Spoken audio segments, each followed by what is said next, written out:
Little MAGA girl was paralyzed after leftist policy, closed her church, but a WWII veteran walked in and did something shocking. Subscribe to the channel right now to find out the end of this epic story and comment below which part of this great America you are watching from. The Sunday morning sun rose pale, filtered through a low, grey mist that seemed to cling to the shingles of the Victorian houses in the small town of Oak Creek. It wasn't the vibrant golden dawn Olivia was used to seeing from her bedroom window. It was a cold light, devoid of warmth, as if the sky itself were in mourning, or worse, indifferent to the fate of that community. Olivia, having just turned 14, sat on the edge of her bed, her bare feet touching the hardwood floor that creaked softly, a familiar sound that usually brought comfort, but today sounded like a whispered warning. She looked into the oval mirror above her dresser. The reflection stared back at an ordinary girl with freckles dusting her nose and wavy brown hair that stubbornly fell over her eyes. But there was something in her gaze, a silent determination that belied her age. With reverent, almost ritualistic movements, she picked up the red t-shirt folded neatly on the chair. The cotton fabric was soft, but the symbolic weight it carried was immense. In bold, white block letters, the acronym MAGA was stamped across the chest.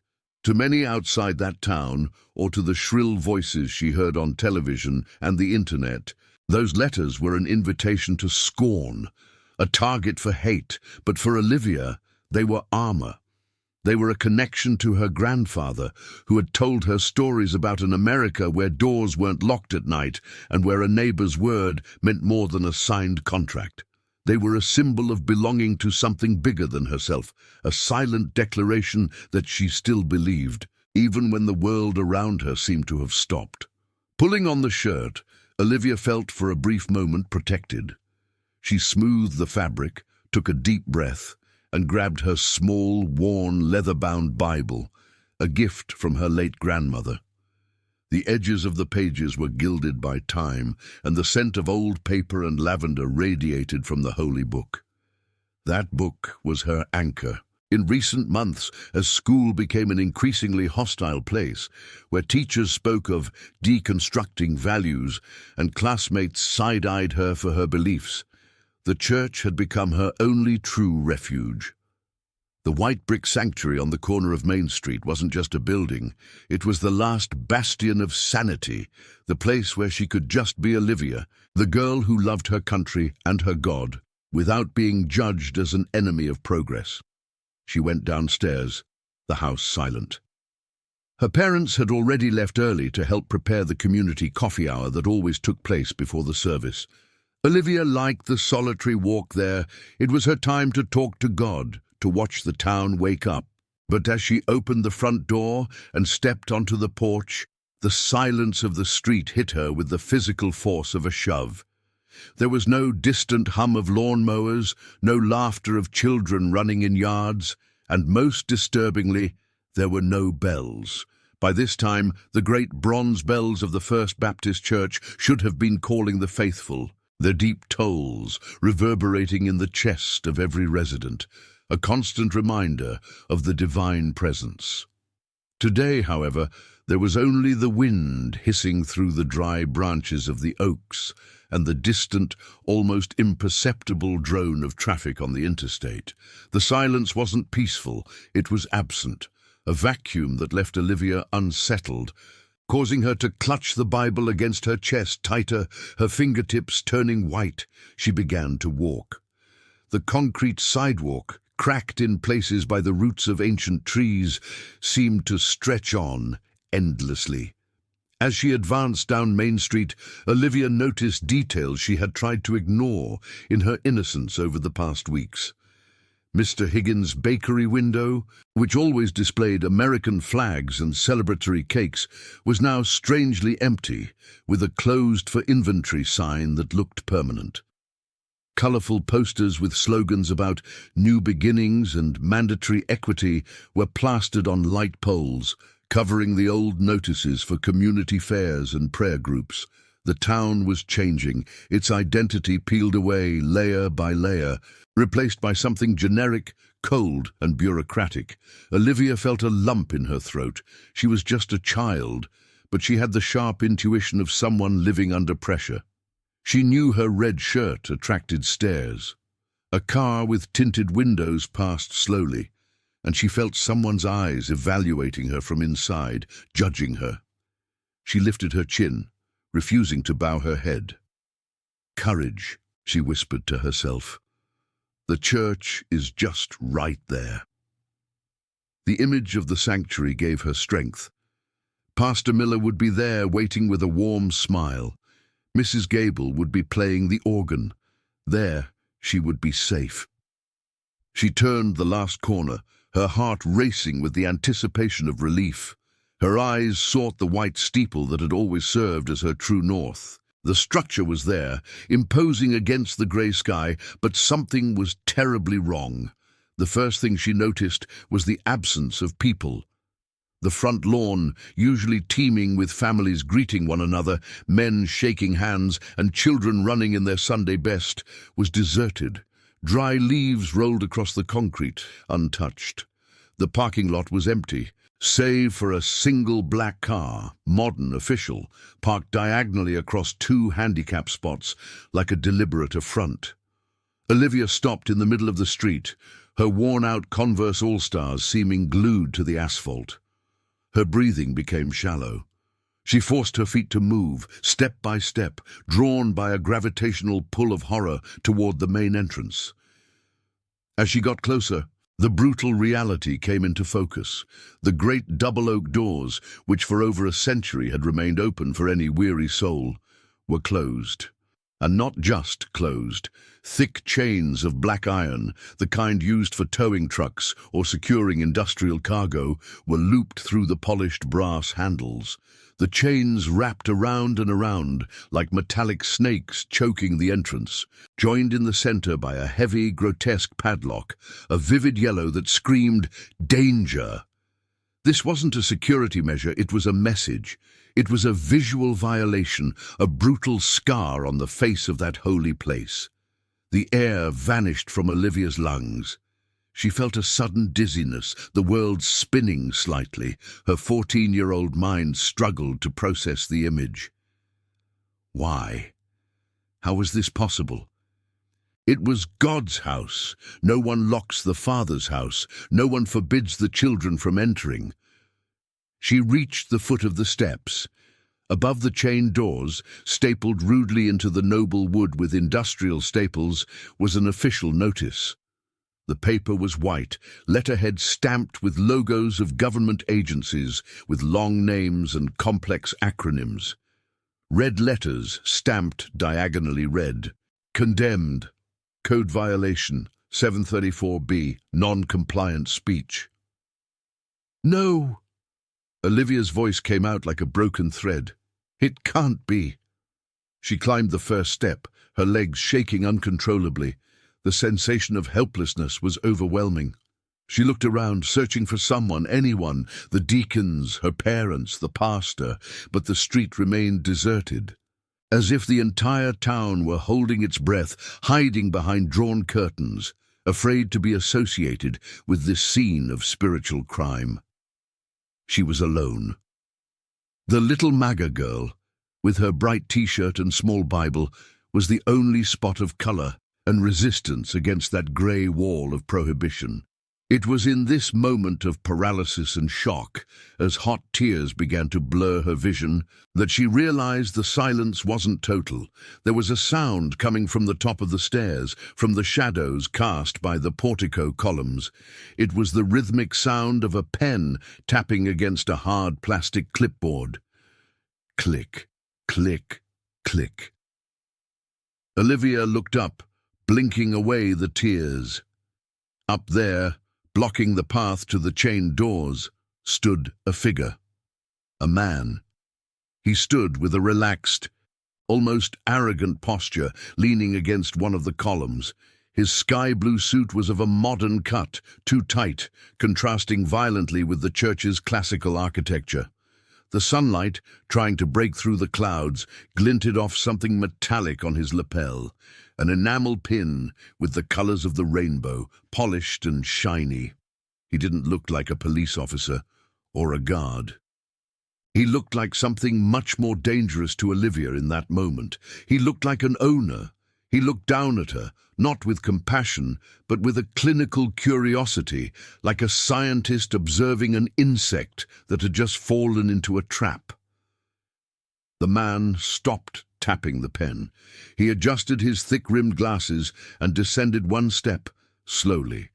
The smile that formed on his lips didn't reach his eyes. It was a smile of bureaucratic satisfaction, the smile of someone who has the power to stamp denied on a lifetime of hopes. Olivia stepped back instinctively, hugging the Bible like a physical shield. The fear she felt wasn't the fear of a monster under the bed. It was the real, icy fear of someone realizing the rules of the world had changed overnight, and that she, with her faith and her flag, was no longer welcome. That man represented the storm that had been gathering on the horizon, and now the storm was here, standing on the steps of her church, blocking out the sun. The little MAGA girl was cornered, alone before the personification of everything that threatened her world, and the confrontation was just beginning. The feeling of injustice burned in her chest, mixed with terror, creating an unbearable pressure. She wanted to scream, wanted to run, but her feet were rooted in the soil of her ancestors, refusing to yield, even as her girlish heart broke into pieces before the black chains. The man in the blue suit descended the remaining steps with a calculated fluidity, every step a silent decree of possession. The sound of his Italian leather shoes on the concrete was crisp, rhythmic, like the ticking of a clock counting down the final seconds of an era. He stopped just 6 feet from Olivia, invading her personal space. An invisible barrier broken without any hesitation. The smell of him hit her before his words, a cloying mixture of expensive cologne and clinical disinfectant, the sterile aroma of hospital corridors and soulless government offices. He tucked the clipboard under his arm and looked at Olivia over the rims of his designer glasses. His eyes swept the girl from top to bottom, pausing with palpable contempt on the red t-shirt and the Bible she clutched to her chest. The smile on his face widened, morphing into an expression of predatory scorn that made Olivia's stomach turn. "Well, well," he said, his voice soft, nasally, and dripping with poisonous condescension. "What do we have here? A little insurgent lost in occupied territory?" He laughed at his own joke, a dry, joyless sound. "Can't you read the signs, child? Or has literacy been banned in your superstition cult too?" Olivia felt her face burn. Shame and indignation fought within her. She tried to steady her voice, remembering the lessons of courage, David against Goliath, that she had learned on these very steps. "This is my church," she said, though her voice came out trembling, betraying her fear. "We have service today. Pastor Miller. He must be inside. You can't lock the door. It's illegal." The man let out a loud cackle, throwing his head back. The sound echoed off the stone facade, startling some pigeons that flew from the roof. "Illegal?" he repeated, wiping a tear of laughter from the corner of his eye. He took another step toward her, towering over her. "Oh, honey, you are adorably naive. Legality is a fluid concept, shaped by whoever holds the pen of history.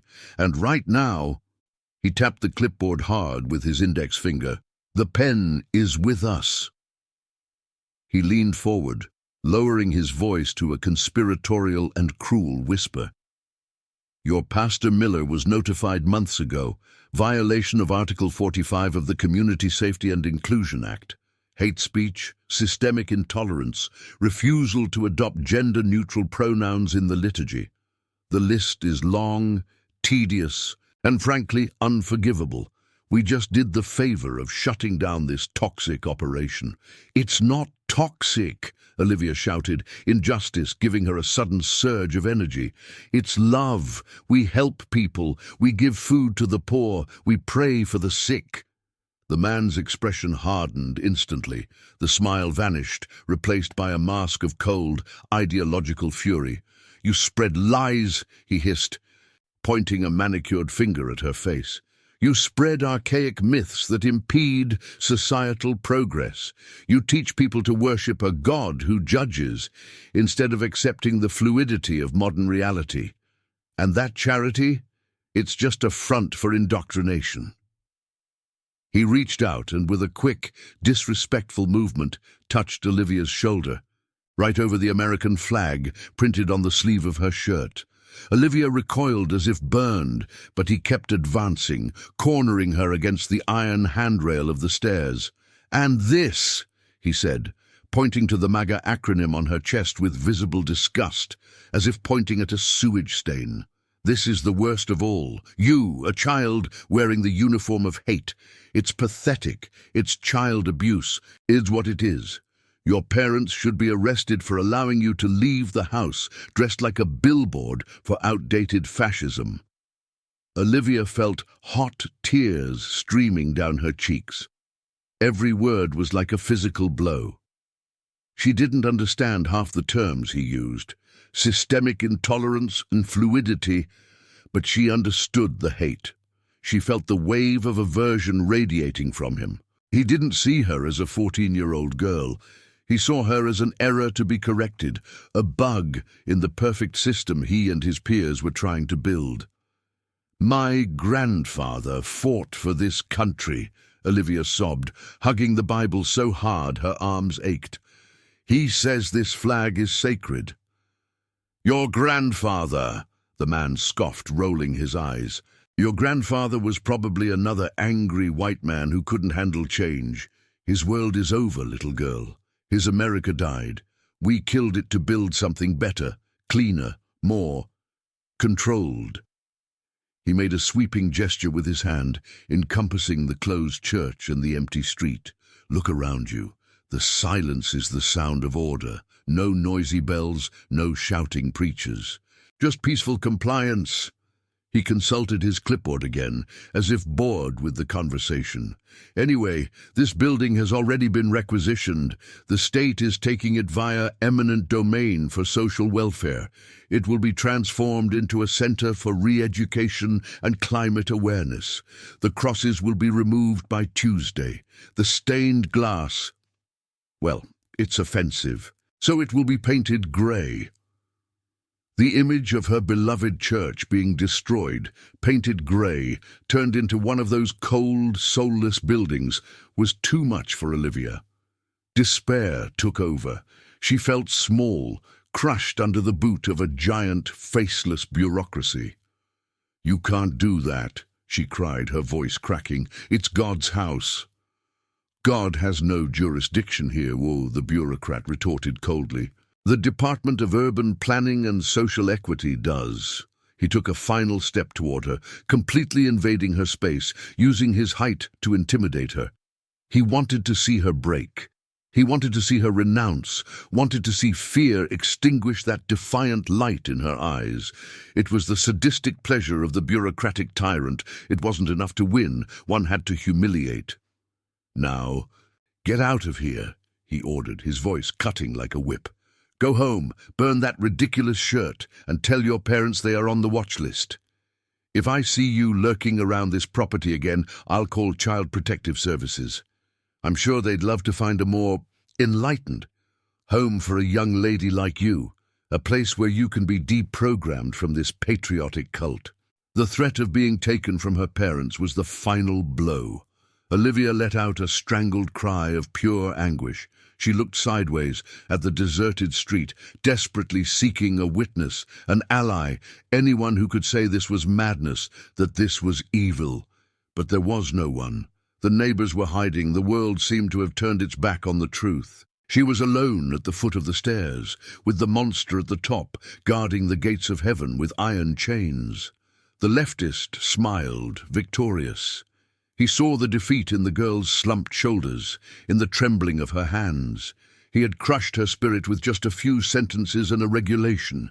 He reached out, not to help, but to physically push her off the property, wanting to wipe the ideological filth from his sight. "Out!" he shouted, preparing to lay hands on her. "The future has no place for you." Olivia closed her eyes, shrinking away, waiting for the impact, waiting for the final humiliation of being shooed like an animal from her father's house. Fear was a metallic taste in her mouth. Hope felt like a flame that had just been blown out by a frigid wind. But the shove didn't come. Instead, a different sound cut through the air. Not the clicking of a pen, nor the sound of expensive shoes. It was a heavy, rhythmic, authoritative sound. The sound of military boots striking the pavement with the force of contained thunder. Thud, thud, thud. The atmosphere changed instantly. The air pressure seemed to drop, like before an electrical storm. The bureaucrat stopped with his hand in the air, frowning, looking past Olivia toward the side of the church. The sneer faltered for a fraction of a second. Olivia opened her eyes, turning her head slowly toward the sound, her heart beating erratically in her throat. Something was coming. Something ancient. Something that didn't ask for permission. The bureaucrat's hand froze in mid-air, suspended not by his own choice, but by an invisible force emanating from the figure that had just rounded the corner of the church. The sound of boots ceased, replaced by a heavy electric silence that made the air vibrate. Olivia, still huddled against the railing, opened her teary eyes and saw what the Leftist saw. There he stood. He wasn't just an elderly man. He was a living monument carved from granite and history. The man looked like he had stepped straight out of a black-and-white photograph from the 40s, colored only by the vividness of his contained fury. He wore his army dress uniform, the khaki fabric impeccably pressed, creases sharp as razors on the trousers. On his shoulder, the insignia of the infantry division that had stormed Normandy. On his chest, over his heart, a constellation of medals tinkled softly with his heavy breathing. The Silver Star, the Purple Heart, the Victory Medal. His face was a map of trenches, deep wrinkles marked by the sun of distant summers and the weight of life-or-death decisions. But it was the eyes that seized attention. Grey, hard as tempered steel, burning with a fire that most men of that age had let die out long ago. He didn't need weapons. His presence was the weapon. The bureaucrat, momentarily recovering from the visual shock, adjusted his glasses and tried to recompose his usual arrogance. He looked at the veteran with a mix of annoyance and ageist superiority. To him, this man was just a relic, a piece of historical debris that refused to be swept under the rug of progress. "Sir," the government agent began, his voice dripping with impatience, "this is a restricted area under federal intervention. You are trespassing in an active re-education zone. I suggest you turn around and return to your nursing facility before I am forced to cite you for obstruction." The veteran didn't answer immediately. He took a step forward, then another. He moved with relentless determination, ignoring the visible pain in his joints, driven by a duty etched into his DNA. He passed Olivia, posting himself like a wall between the girl and the aggressor. The difference in moral stature was gigantic. The bureaucrat seemed to shrink inside his expensive suit. "You said out to her." The veteran's voice was gravelly, deep, a tectonic sound that seemed to come from deep within the earth. "Now I say, stand down to you." The man in the suit blinked, incredulous.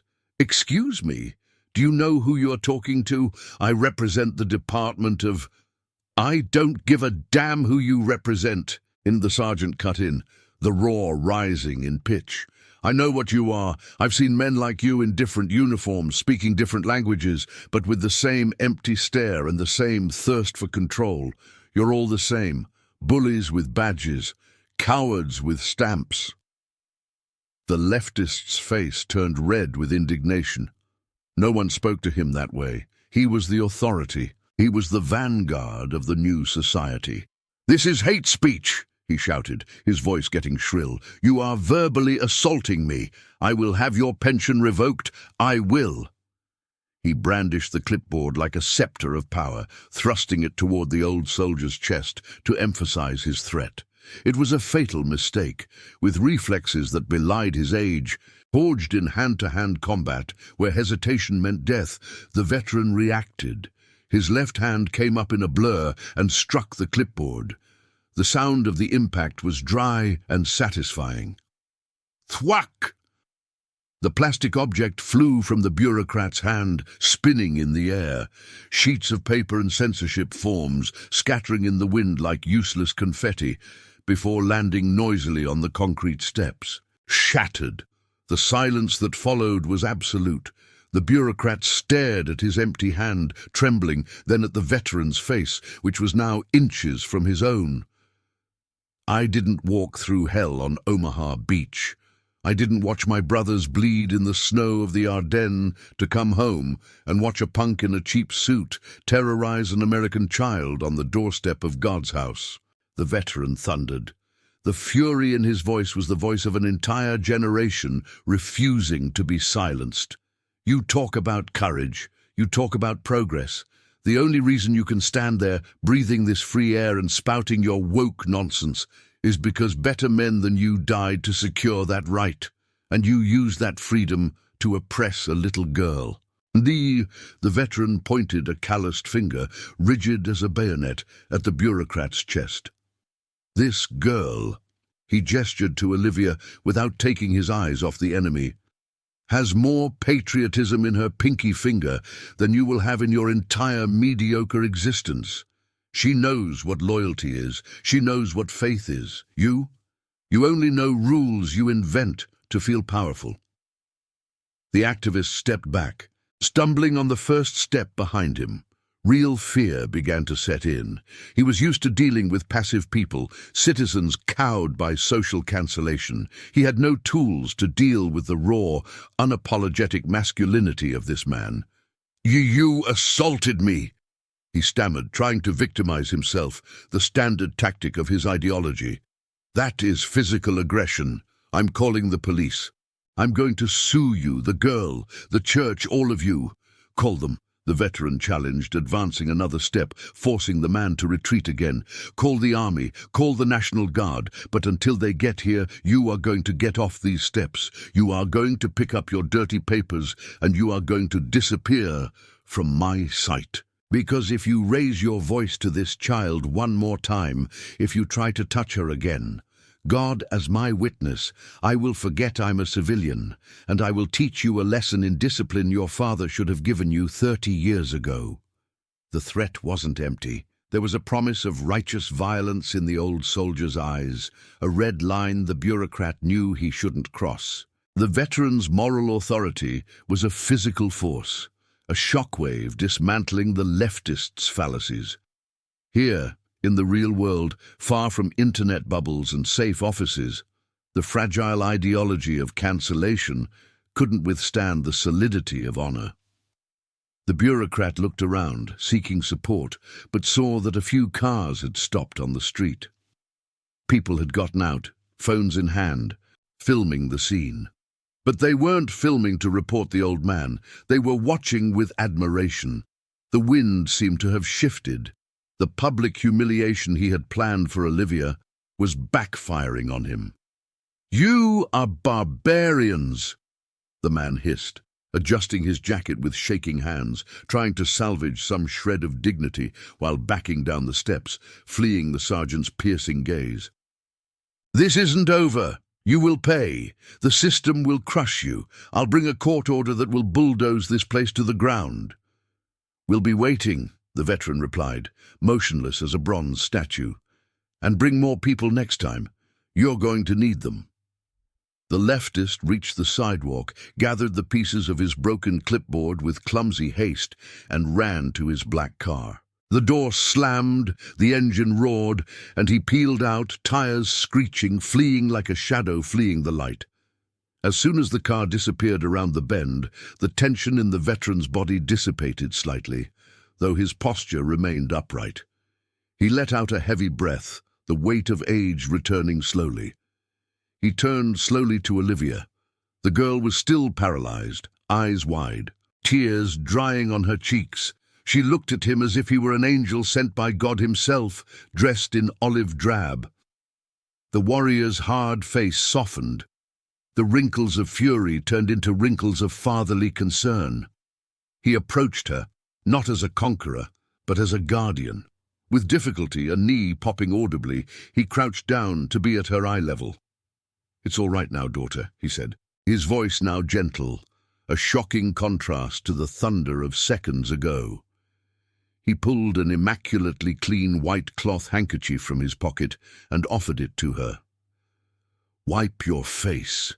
A soldier shouldn't let the enemy see her tears." Olivia took the handkerchief, her hands trembling as they touched his calloused hand. You sent him away," she whispered, disbelief still coloring her voice. "He said he was going to destroy the church. He said my grandfather." "He knows nothing about your grandfather, and he knows nothing about this country," the veteran interrupted gently, placing a hand on her shoulder, exactly where the other man had touched with scorn. His touch was warm, firm, and safe. "Men like him are like fog, Olivia. They look big and scary when they cover everything, but it only takes a little sun and a strong wind for them to vanish. You were strong. You stood your post." "I was scared," she confessed, bowing her head. "Courage isn't the absence of fear," the veteran said, lifting her chin with his index finger so she would look him in the eye. "Courage is being scared to death and doing the right thing anyway. And you did. You defended your faith. You wore your colors." He looked at the MAGA shirt and nodded with solemn approval. "You remind me of my granddaughter, and I'm sure your grandfather is looking down from above, saluting you right now." Olivia felt a wave of warmth and relief wash over her body, the grip of fear released. Impulsively, she threw her arms around the old soldier's neck, burying her face in the collar of his uniform, crying now not from pain, but from gratitude. The veteran hesitated for a second, surprised, but then wrapped her in his strong arms, patting her back awkwardly but affectionately. There, he murmured. "The cavalry's here." But as he comforted her, the veteran's eyes lifted to the church doors. The black chains and the yellow padlock were still there, cold and defiant, blocking the entrance. The condemned notice still stained the holy wood. The bureaucrat had fled, but the shackles of tyranny still held the temple. The immediate battle was won, but the war for the soul of that place still needed a final act of liberation. He gently separated from Olivia and stood up, his knees protesting, but his will unshakable. He looked at the chains with deep contempt. "They think a piece of iron can keep God outside," he said to himself, but loud enough for Olivia to hear. He looked at the girl, a mischievous and determined glint returning to his grey eyes. "What do you say, soldier? That man is gone, but he left his mess behind. I think it's time we open this house for service. Don't you agree?" Olivia wiped her face with the handkerchief, breathed in the morning air, which now felt lighter, and nodded vigorously. A shy smile, full of renewed hope, appeared on her face. "Yes, sir," she said. The veteran walked to the doors, analyzing the padlock. The institutional tension still hung in the air. What he was about to do was, technically, a federal crime in the eyes of the new order. But in the eyes of eternal justice, it was an obligation. He rolled up the sleeves of his uniform, exposing forearms still strong, marked by labor and war. The stage was set for the final triumph. The sound of the wind seemed to have ceased, as if nature itself were holding its breath to witness what was about to happen. The veteran, sleeves rolled up exposing old scars, stood before the great oak doors. The black chains, cold and heavy, hung like dead serpents, choking the entrance to God's house. They were the physical manifestation of all the bureaucracy, all the contempt, and all the silencing the town had been suffering. Olivia remained a step behind him, hands clasped in silent prayer, the Bible pressed against her heart.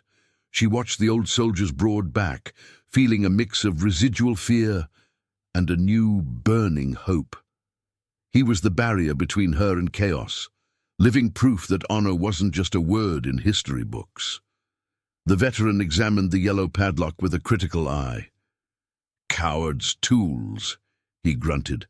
He looked around, and his eyes fixed on an iron bar, part of an old scaffold forgotten on the side of the garden, half covered by ivy. With a grunt of effort, he pulled it out, wiping the dirt off with his glove. The metal was heavy, solid, a blunt tool for a necessary job. He wedged the tip of the bar between the padlock's shackle and the chain. The metal groaned in protest, a sharp sound that cut the morning silence. "This might be loud," he warned without looking back, neck muscles tensed. "But freedom is always loud when it breaks the chains of tyranny." With a hoarse shout of effort, channeling the strength of decades of hard work and the determination of one who had moved far worse obstacles under enemy fire, the veteran pushed the lever. His hands shook, not from weakness, but from the sheer intensity of the moment. Sweat broke out on his forehead, running down the deep lines of his face. For a moment, it seemed iron would beat flesh. The padlock resisted, stubborn, a symbol of that oppressive system's obstinacy. But then there was a snap. It wasn't a subtle sound. It was a loud, violent crack, like a rifle shot echoing through the valley. The metal shackle gave way. The broken padlock fell onto the concrete with a dull, final thud. The chains, now loose, slid from the handles as if losing life, piling onto the ground in a heap of defeated iron. The sound of the falling metal reverberated down Main Street, and that sound was the signal. Doors began to open along the street. Curtains were pulled back. First, Mr. Higgins from the bakery stepped out, still in his flour-dusted apron, looking incredulously at the church. Then Mrs. Gable, the organist, appeared on the porch of her Victorian home. Entire families, who had been hiding in their living rooms, frightened by threats of fines and cancellation, began to step out onto porches and sidewalks. They looked at the church and saw the impossible. The chains on the ground, and the old sergeant standing there, breathing hard but victorious. And beside him, the little MAGA girl, with her red shirt shining like a beacon of resistance. The collective fear, that grey mist the leftist bureaucrat had spread over the town, began to dissipate under the light of that decisive action. The veteran dropped the iron bar. He turned to Olivia and extended his hand in a gesture of invitation. "The honor is yours, miss. Open the doors. Give this town back its soul." Olivia felt her legs tremble, but now it was from emotion. She walked to the gigantic doors. She looked so small before the massive wood, but as she placed her hands on the brass handles, she felt giant. She pushed. The hinges, perhaps rusty from lack of recent use, or perhaps just reluctant, groaned, but gave way. The doors opened slowly, revealing the darkness of the sanctuary. And then the light entered. The sun, finally breaking through the layer of grey clouds, cast a golden beam straight through the open entrance, illuminating the dust, dancing in the air, and hitting the altar at the back. The interior of the church was intact. The silence inside wasn't oppressive, it was sacred. It was a waiting silence. Olivia entered, her steps echoing on the wooden floor. The veteran followed, removing his military cap in a sign of respect, holding it against his chest. They weren't alone for long. Behind them, timid steps began to climb the stairs. Mr. Higgins entered, wiping his eyes. "Mrs." Gable ran to the organ, her hands eager to touch the keys. Pastor Miller, who had arrived running from the parsonage upon hearing the noise, stopped in the doorway, hands over his mouth, weeping openly at seeing his church liberated, not by lawyers or appeals, but by the pure courage of his faithful. In a few minutes the pews began to fill. There was no electricity turned on, but the sunlight through the stained glass painted the floor in red, blue, and gold. There were no microphones, but the voice of the people didn't need amplification. Mrs. Gable played the first chord on the pipe organ. The deep, majestic sound filled the space, vibrating in everyone's ribs. Without anyone coordinating, voices joined together. It started as a whisper, but grew into a roar of faith and defiance. Amazing grace. How sweet the sound. Olivia sang, tears flowing freely now, but her face was illuminated by a radiant smile. She looked to the side and saw the veteran. The old warrior wasn't singing, but his eyes were closed, and a single solitary tear traced a path through the scars on his face. He was standing at attention, saluting not an officer, but that moment, that victory of the human spirit over soulless tyranny. When the hymn ended, the veteran placed his hand on Olivia's shoulder once more. Silence fell over the congregation, everyone looking at the two symbols of that morning, the glorious past and the hopeful future.